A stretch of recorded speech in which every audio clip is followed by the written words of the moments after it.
दोस्तों, बुद्धिमानी से बड़ी कोई दौलत नहीं और चतुराई से बड़ी कोई ताकत नहीं।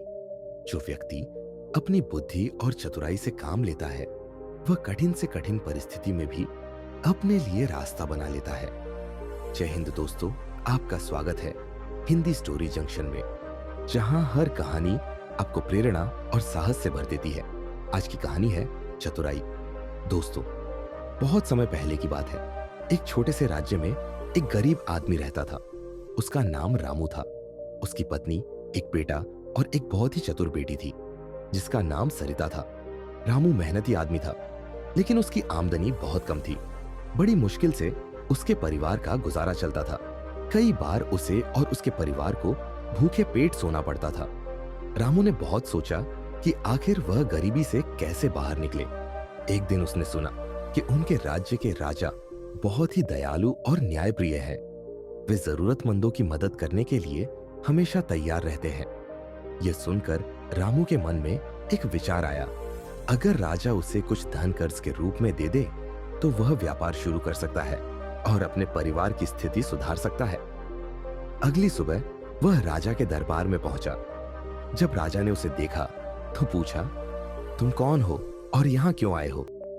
रामू ने हाथ जोड़कर कहा, महाराज, मैं एक गरीब आदमी हूं। मेरा परिवार बहुत कठिनाई में है। कृपया मुझे 5,000 रुपए का कर्ज दे। मैं वादा करता हूं कि 5 वर्षों के भीतर यह कर्ज चुका दूंगा। राजा ने रामू की ईमानदारी देखी और उसकी सहायता करने का निश्चय किया। उन्होंने रामू को 5,000 रुपए दिए और कहा, याद रखना, तुम्हें यह धन 5 वर्षों के भीतर लौटाना होगा। रामू बहुत खुश हुआ और राजा को धन्यवाद देकर घर लौट आया। उसने इस धन से व्यापार शुरू किया और मेहनत से काम करने लगा। धीरे धीरे 5 वर्ष बीत गए। रामू का व्यापार अच्छा चल रहा था, लेकिन उसने अभी तक राजा का कर्ज नहीं लौटाया था।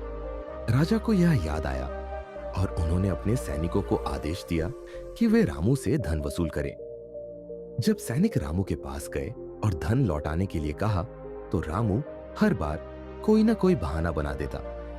वह कभी कहता कि अभी व्यापार पूरी तरह से नहीं चला, कभी कहता कि उसकी बेटी की शादी करनी है, इसलिए थोड़ा और समय चाहिए। सैनिक कई बार गए, लेकिन हर बार उसे टाल दिया जाता। जब राजा को यह खबर मिली तो उन्हें बहुत गुस्सा आया।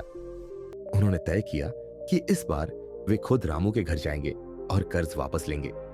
अगले दिन राजा अपने कुछ सैनिकों के साथ रामू के घर पहुंचे, लेकिन वहां उन्हें रामू कहीं नहीं दिखा। दरवाजे के बाहर उसकी छोटी बेटी सरिता बैठी थी। राजा ने उससे पूछा, बेटी, तुम्हारे पिता कहाँ हैं? सरिता बिना झिझक उत्तर दिया, पिताजी स्वर्ग का पानी रोकने गए हैं। राजा को यह उत्तर समझ नहीं आया।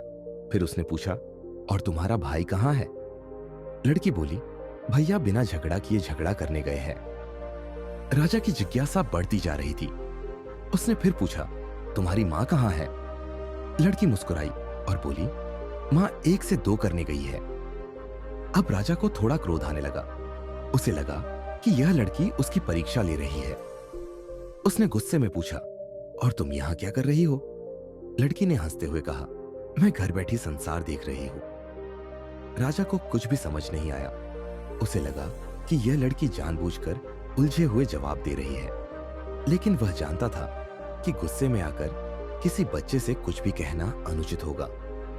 उसने धैर्य रखते हुए प्यार से पूछा, बेटी, मैं तुम्हारी एक भी बात का अर्थ नहीं समझ सका। क्या तुम मुझे इनके सही मतलब समझा सकती हो? लड़की ने राजा की ओर देखा और चतुराई से मुस्कुराई। फिर बोली, अगर मैं आपको सारी बातों का सही अर्थ बता दूं, तो आप मेरे पिताजी का सारा कर्ज माफ कर देंगे? राजा को अब सारी बातों का अर्थ जानने की तीव्र इच्छा थी। उसने कहा, हां, यदि तुम सही सही अर्थ बता दो तो मैं तुम्हारे पिताजी का कर्ज माफ कर दूंगा। लड़की ने राजा को दूसरे दिन आने के लिए कहा। जब राजा अगले दिन आया तो लड़की ने कहा, महाराज, जब मैंने कहा कि पिताजी स्वर्ग का पानी रोकने गए हैं, तो इसका मतलब यह था कि बारिश हो रही थी और छत से पानी टपक रहा था। पिताजी छत को ठीक कर रहे थे ताकि पानी अंदर ना आए। राजा सिर हिलाते हुए बोला, अच्छा, और दूसरी बात? लड़की मुस्कुराई और बोली, मैंने कहा था कि भैया बिना झगड़ा किए झगड़ा करने गए हैं। इसका अर्थ यह था कि वे कांटे वाली झाड़ी काटने गए थे।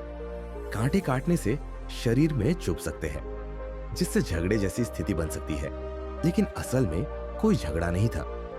राजा मुस्कुराया और कहा, बहुत अच्छा, अब तीसरी और चौथी बात का अर्थ भी बता दो।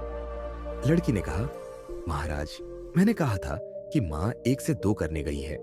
इसका अर्थ यह था कि वह अरहर की दाल पीसने गई थी। साबुत दाल को पीसने पर उसका एक दाना 2 टुकड़ों में बंट जाता है। राजा ने हामी भरी और बोला, और तुमने कहा था कि तुम घर बैठी संसार देख रही हो, इसका क्या अर्थ है? लड़की ने हंसते हुए उत्तर दिया, मैं भात चावल पका रही थी और एक दाना निकालकर यह देख रही थी कि वह पूरी तरह पका है या नहीं। यदि एक चावल ठीक से पक गया हो तो पूरा भात भी पक चुका होता है। यानी मैं सिर्फ एक चावल देखकर पूरे भात के संसार को समझ रही थी। राजा लड़की की बुद्धिमानी से बहुत प्रभावित हुआ। उसने कहा, बेटी, तुम बहुत चतुर हो, लेकिन एक बात बताओ, तुमने यह सारी बातें कल ही क्यों नहीं बता दी?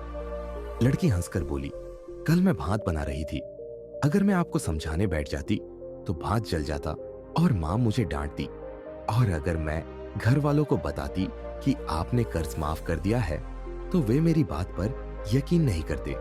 इसलिए मैंने आज ही आपको बुलाया ताकि आप स्वयं कहें और सबको विश्वास हो जाए।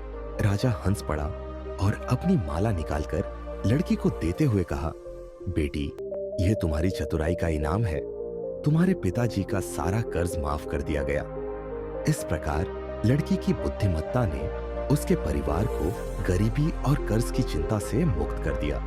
उसकी चतुराई ने साबित कर दिया कि बुद्धिमत्ता से बड़ी कोई दौलत नहीं और चतुराई से बड़ी कोई ताकत नहीं। दोस्तों, अगर आपको यह कहानी पसंद आई हो तो कृपया कमेंट करके अपने अमूल्य सुझाव हमें बताएं और इसे अपने दोस्तों के साथ जरूर साझा करें।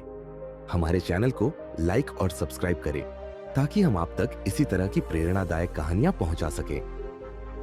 दोस्तों, हम जल्द ही एक नई प्रेरणादायक कहानी के साथ मिलेंगे। धन्यवाद।